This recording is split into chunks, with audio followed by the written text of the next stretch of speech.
If you want your Xiaomi Watch 5 to measure sleep, then what you have to do is you need to simply wear the watch while sleeping. So before you go to sleep, just make sure that you actually wear the watch.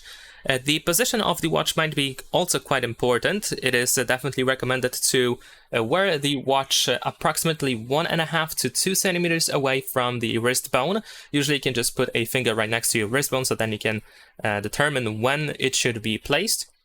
And besides that, of course, we also have the sleep app. So if you press the crown, you're gonna open the list of apps, and you should be able to find the sleep app over here. And then here you should be able to check the sleep data once you wake up.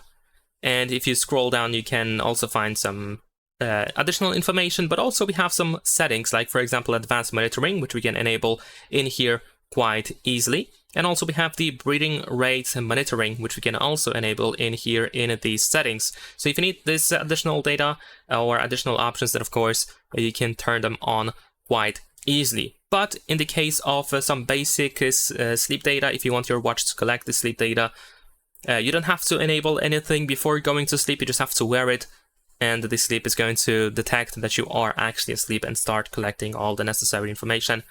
So that's pretty much it. Leave a like and subscribe.